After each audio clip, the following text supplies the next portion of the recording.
Hey, y'all, picture this. A tiny Montana town.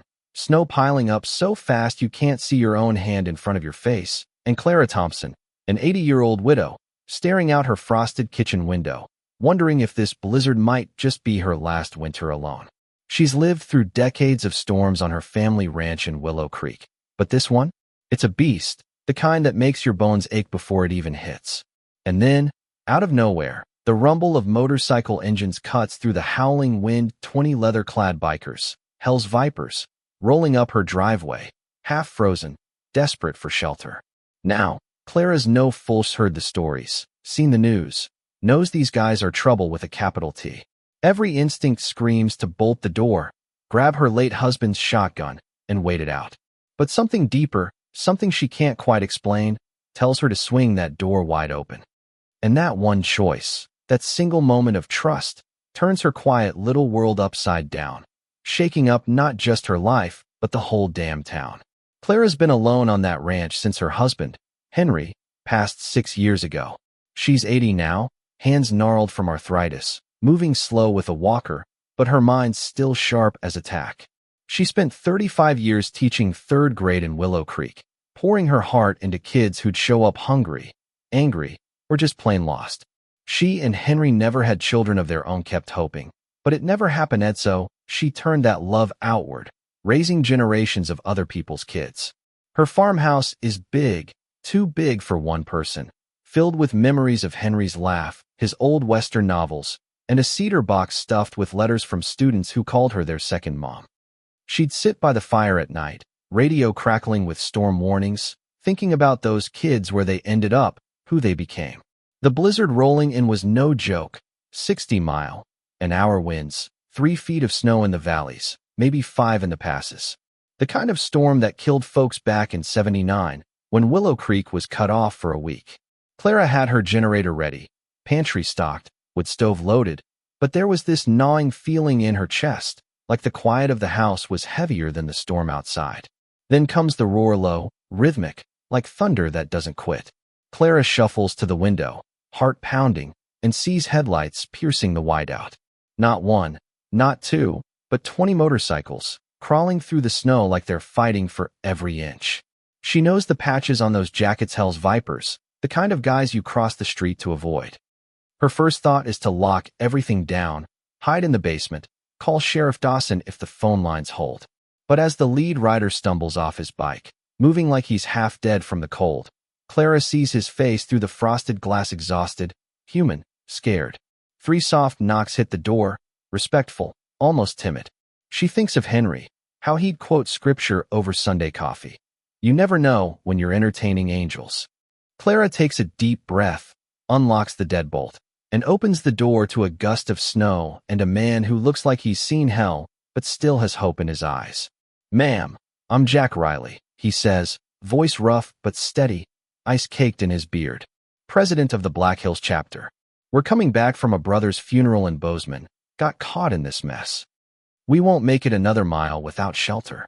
Behind him, 19 others are shivering, some barely able to stand, leather jackets no match for the -20 wind chill.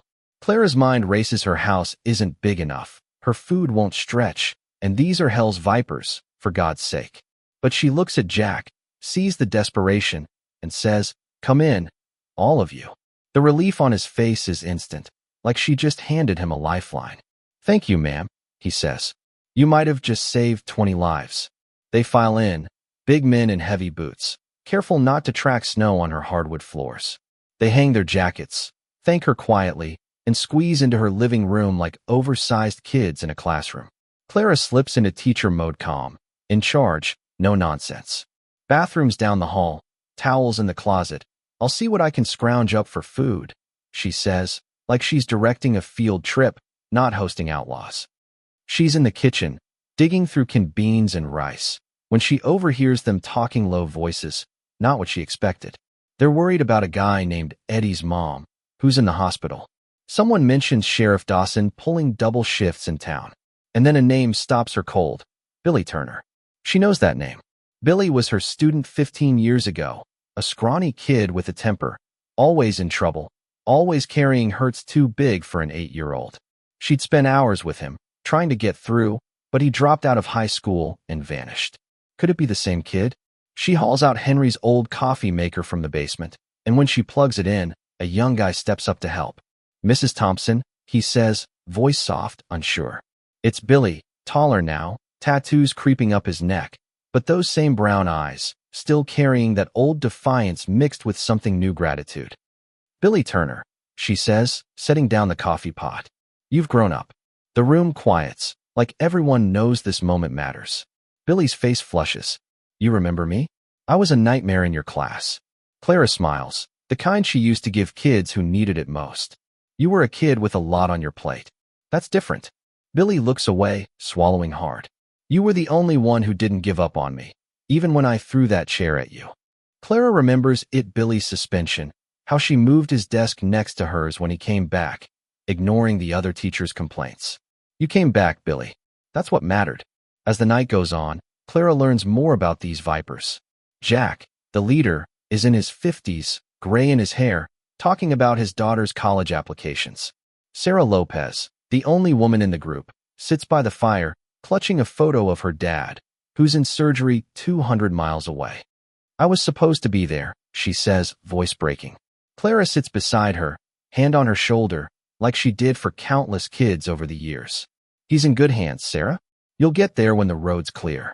Sarah leans into her, tears falling, and Clara feels the room shift 20 tough-as-nails bikers watching this moment, respecting it.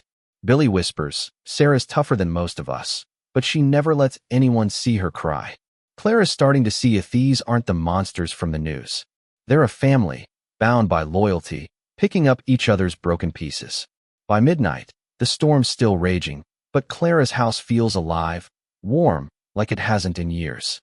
She's serving soup and coffee, marveling at how these guys organize themselves, older ones on the couches, younger ones on the floor, no complaints. Then the CB radio crackles, and Clara's heart sinks. It's her neighbor, Mabel Carter, 76, 3 miles down the mountain. "Clara, my generator's dead. House is freezing. I don't think I'm gonna make it," Mabel says, voice shaky. Clara knows Mabel tough as old leather, brought her pies when Henry died. The thought of her freezing alone is unbearable. She keys the mic. "Mabel, keep moving. Wrap up in blankets. We're coming for you." But how? The roads are buried, visibility 0, and it's -30 outside. Jack overhears, steps up. "Where's her place?" Clara points it out on a map, her hands trembling. "It's a death trap in this storm," she says. Jack doesn't blink. "We've faced worse. Let's do this." The room turns into a war room. Jack spreads the map, and the Vipers snap into action like they've trained for this. Tom Grayson, a grizzled guy with mechanic patches, says, "Probably a carburetor issue. I can fix it."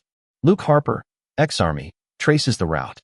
"There's a creek you can hear even in a wideout, and an old silo halfway landmarks we can use." Clara mentions Henry's old tractor in the barn, but it hasn't run in years. Tom and Luke rope up, grab flashlights, and head out to check it. Clara watches them disappear into the snow, her stomach in knots.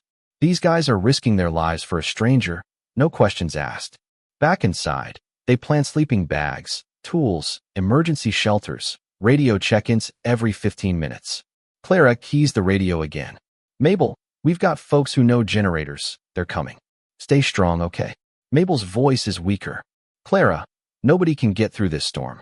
Maybe it's just my time." Clara's voice hardens, the teacher coming out. "Mabel Carter, you listen to me, you are not giving up, you hear?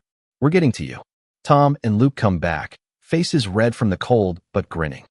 "Tractor's good, plows attached, but the fuel's low, might not make it back," Tom says. Jack calls a vote. Every hand goes up, including Clara's. These outlaws are ready to die for Mabel, and Clara's starting to believe they're more than their reputation. Tom and Luke bundle up, looking like Arctic explorers, and head out into the blizzard, tractor rumbling like a stubborn old mule.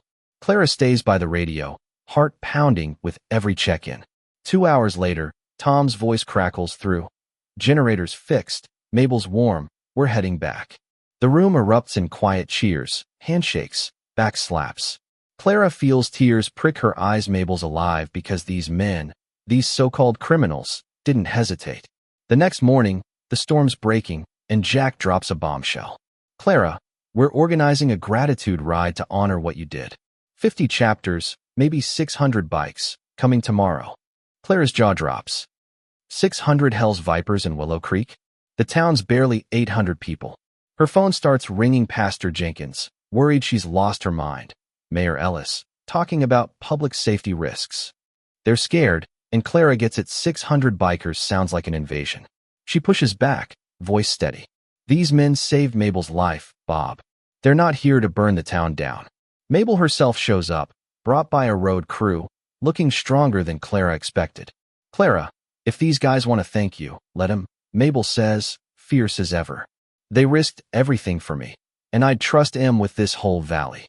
By evening, the first bikes roll in. Denver, Cheyenne, Rapid City. Clara's farm turns into a camp, orderly, respectful, like a military operation. The Denver president, Big Mike Callahan, shakes her hand.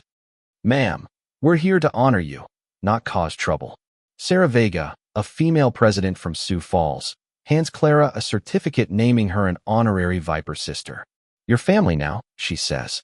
Clara's overwhelmed, 80 years old, and she's part of a motorcycle club?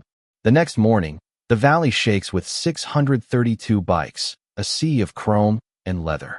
The ceremony starts at 10, chapter leaders forming a semicircle around Clara's porch. National President Ray Hawk Donovan speaks, voice booming. Clara Thompson, you saw past our patches, saw human beings. You reminded us why we stick together. They give her a plaque, her name carved next to the Viper logo, to hang in every clubhouse. Sheriff Dawson steps up, hat in hand. Clara, I was wrong about these folks. No arrests, no trouble. Best behaved crowd I've ever seen. The crowd's not just bikers. Hundreds of townsfolk show up, curious, some wary. News crews from Billings are filming, turning Clara's quiet act into a spectacle. She's nervous, but as she looks out at the faces, bikers, neighbors, even Billy, who's heading to college thanks to the Vipers, she feels something shift. This isn't just about her. It's about proving people can be more than their labels. The ceremony ends, bikes roll out, leaving her farm cleaner than they found it. Notes and flowers piled high. Clara sits in Henry's old chair, holding a letter from Billy. You believed in me when I was nothing, he wrote. Now I'm somebody. She cries, not from sadness, but from knowing she's part of something bigger. But here's the thing: what happens when the world hears this story? Willow Creek's divided. Some folks call Clara a hero. Others whisper she's naive, inviting trouble. Was she right to trust the Vipers, or did she dodge a bullet? Could kindness really bridge a gap this wide, or was this a one-time miracle? I'm sitting here, thinking about Clara, about how one old lady's choice to open her door changed a town, maybe more. What do you think? Can trust like that change the world, or is it too risky in a world quick to judge?